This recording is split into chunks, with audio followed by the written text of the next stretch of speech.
Welcome to Diversified Lifelong Advisors, where our mission is to have you living a life filled with wealth, health, and happiness. My name is Andrew Rosen, president of Diversified Lifelong Advisors. Today, we have a very special guest, Mr. Nick Buettner, who is responsible for leading the development and implementation of the Blue Zone Project and all the Blue Zone's communities and corporate sites. He's also a national speaker. Check him out on TED Talks, Blue Zone's expedition member, and an ed tech innovator. So thanks for joining me today, Nick. Thanks for having me. I'm excited for the conversation. Yes, as am I, and I know our listeners will be very excited as well. So start off, tell me about yourself. Born in Minneapolis, Minnesota, the cold tundra, but for my adult life, I've been an explorer. I have a brother that holds 3 Guinness Book of World Records for long distance cycling, went from Alaska to Argentina. Not a big deal. It's all downhill if you look at a map. Around the world and then through Africa, which was the first one I did. But what it did is it created a curiosity for the world, and a curiosity for me to really try to identify the lessons in the world that we could then bring home to America to improve not only my life, but as a lifelong educator to try to bring those lessons to the broader public. And that's the heart of my purpose and what I do every day. So what got you into the health and wellness field specifically? That's a good question. Back in 1999, what I started doing with these expeditions, where we would try to solve mysteries that nobody knew the answer to, and we'd travel down to these regions, and we'd have satellite dish and online students following us. And as part of that work, I was hired by a Japanese company to do a trip for Japanese students. And what I focused on as a mystery is what's the secret of longevity. Because in Japan, they have the longest longevity out of any country, and Okinawa out of any prefecture of Japan.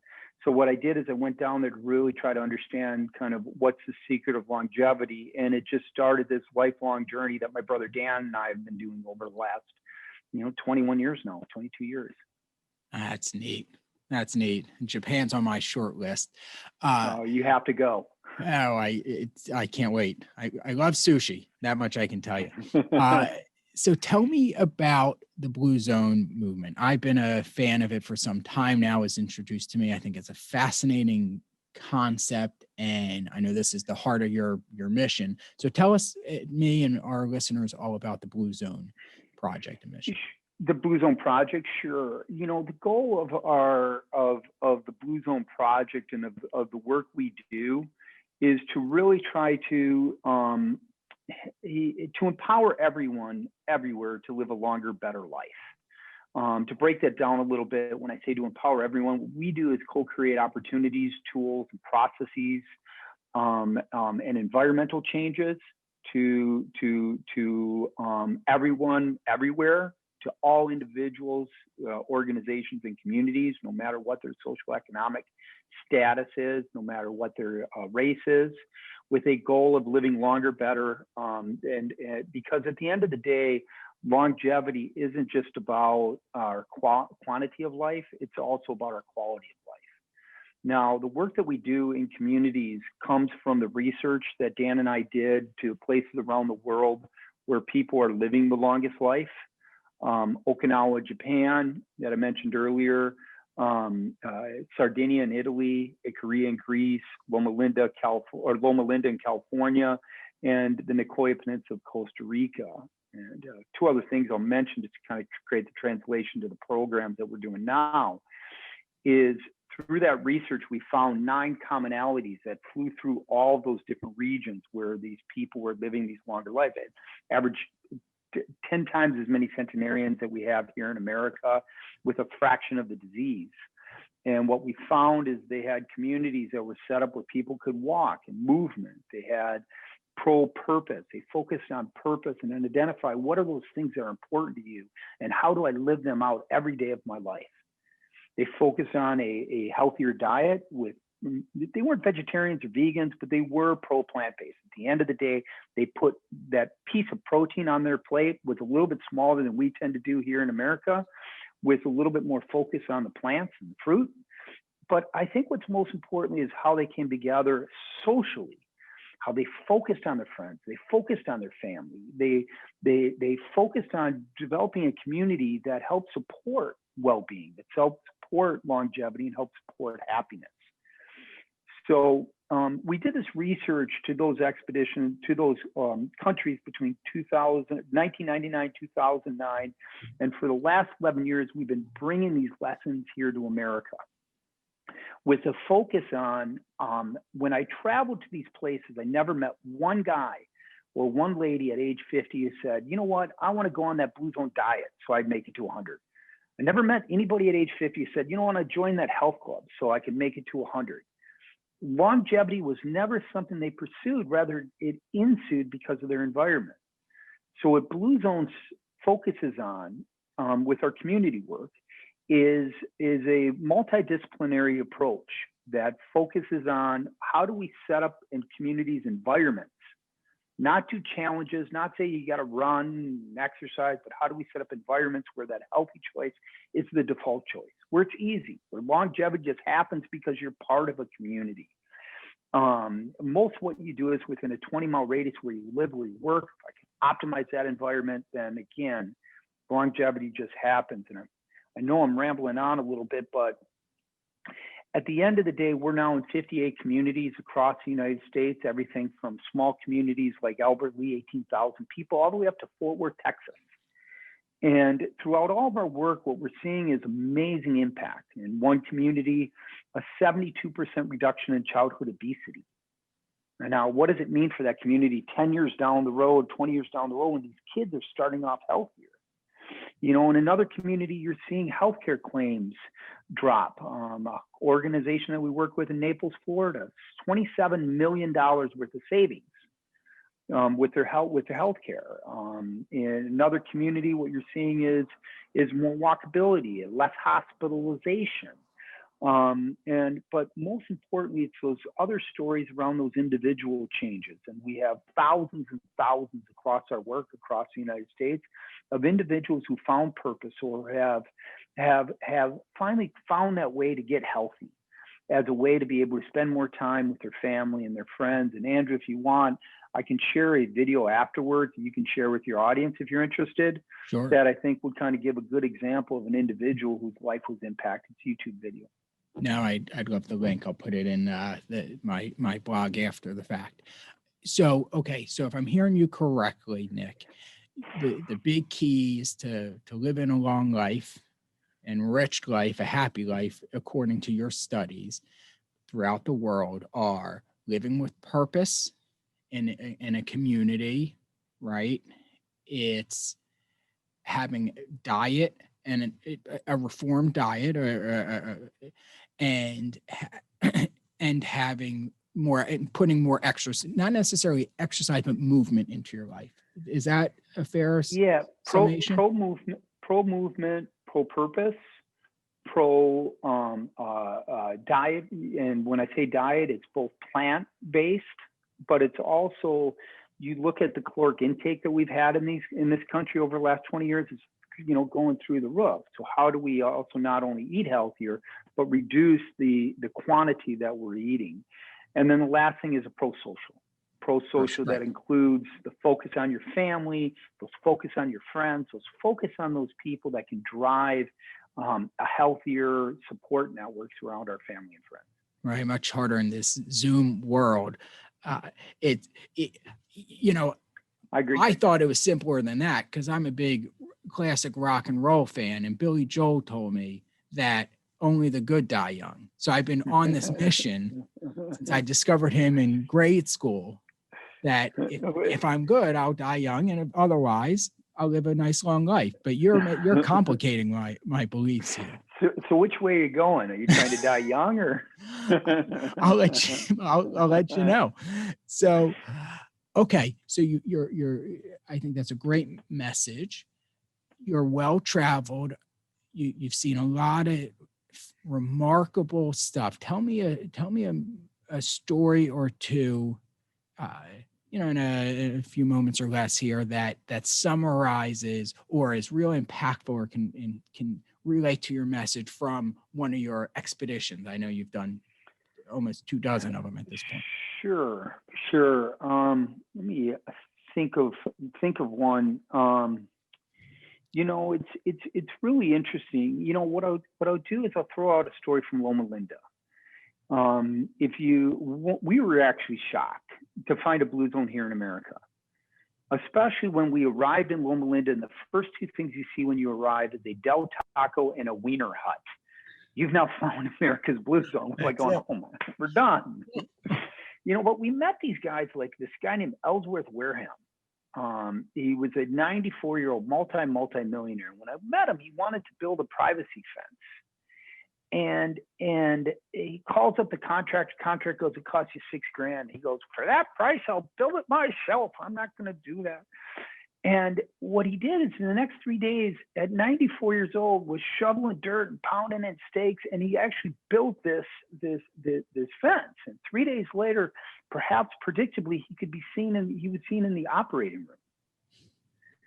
And he wasn't that guy that had his heart attack or whatever, but he was the surgeon. At 94 years old, he was doing multiple open heart surgeries every month. He retired at 100. And all throughout all of our travels, we met people like this, people that had that sense of purpose. I have my job. I'm still focused on that. We met people in Okinawa who were telling stories around her focus on her great-great-great-grandchild, two people separating age by 101.5 years. That would talk about her purpose being their kids. You're talking about communities that are set for walking and biking and going to pro-social where they come together. And there's stories like that all throughout our travels that to me is really exciting. It's what I end up talking about. I leverage National Geographic photography and storytelling in those presentations that I do. That's cool.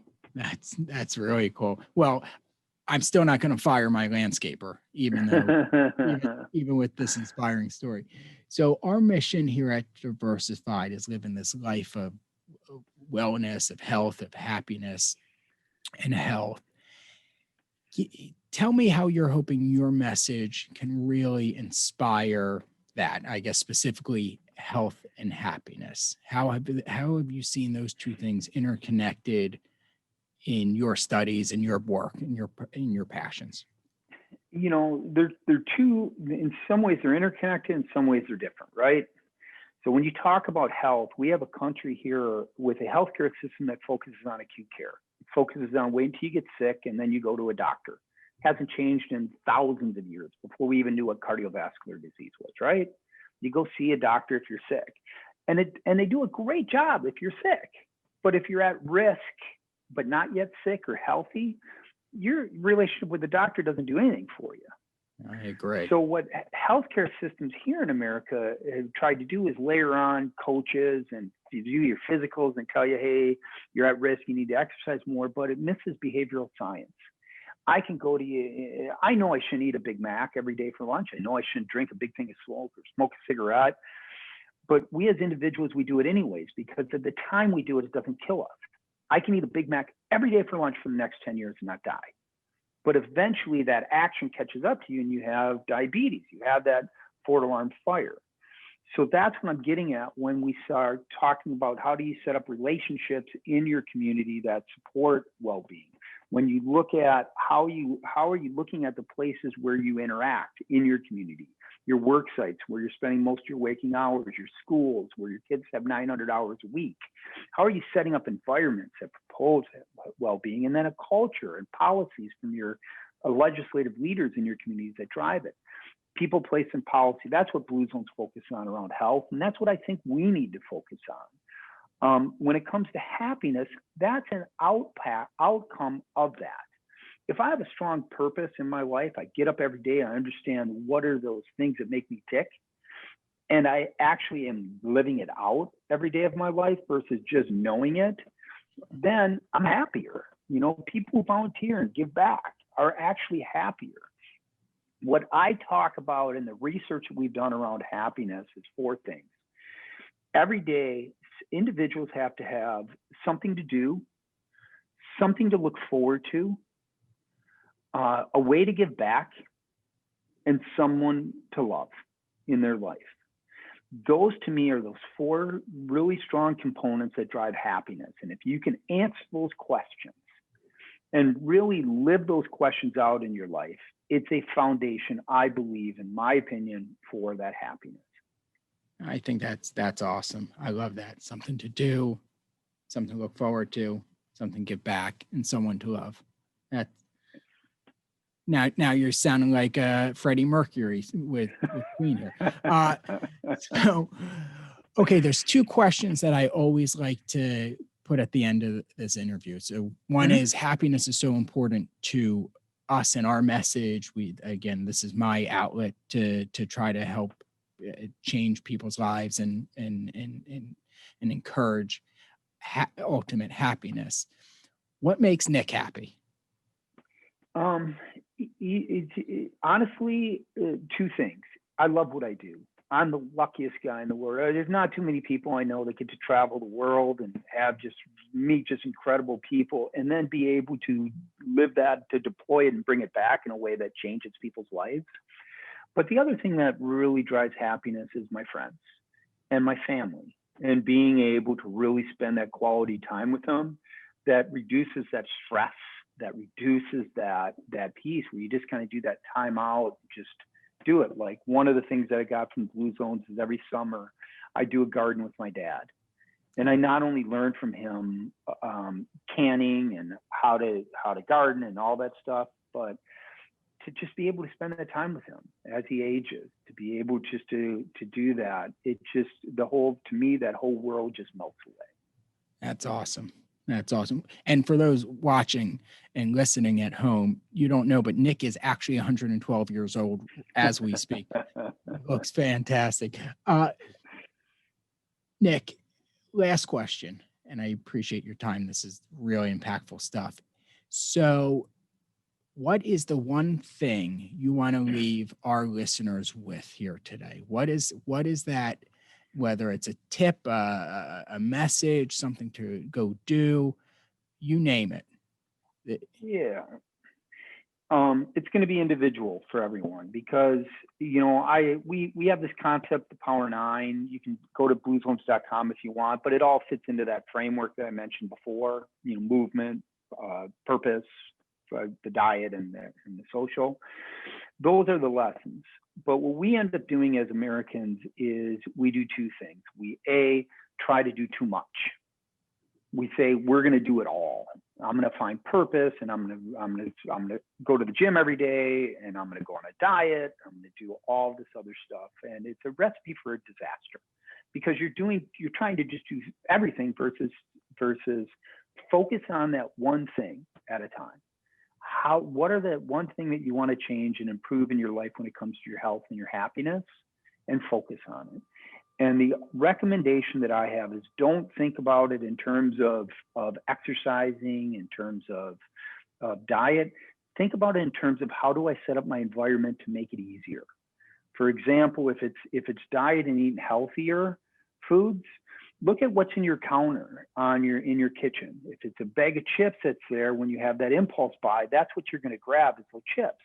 So can you change that environment where you have fresh fruit that's sitting on your counter? So when you want that snack, when you're hungry, that impulse thing that you're grabbing is something that's better for you.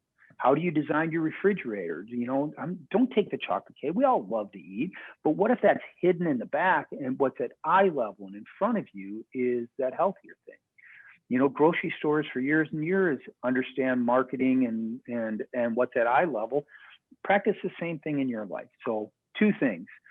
Don't try to do everything, and be focusing on how do you set up an environment so it's not a conscious effort, but it just happens because of how you set up your environment.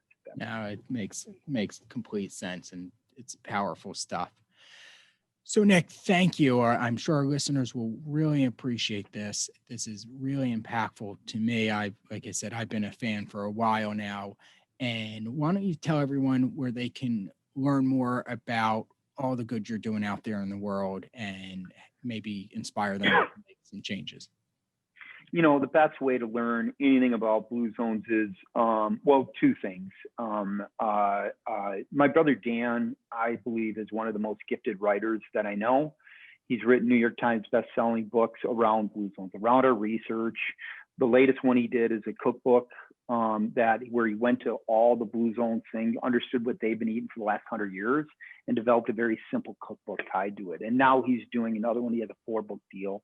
So number one is to learn there. I don't think I'm pushing anyone around. With the other piece, if you like websites, to be able to go to bluezones.com or look at our social media pieces, because we're always putting out recipes and free food and news and articles and all that other stuff.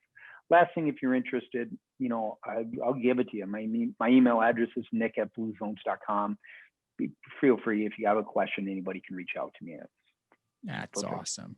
That's awesome. Yeah, I follow you on a couple of these different platforms. Yeah. So again, thank you, Nick. Nick Buettner, everyone, from Blue Zones. If you liked his message as much as I did, please share it. Please check him out. And hopefully you will appreciate it as much as I have. So thanks for joining us, Nick. I'm Andrew Rosen. As always, stay wealthy, stay healthy, and most importantly, stay happy. Take care.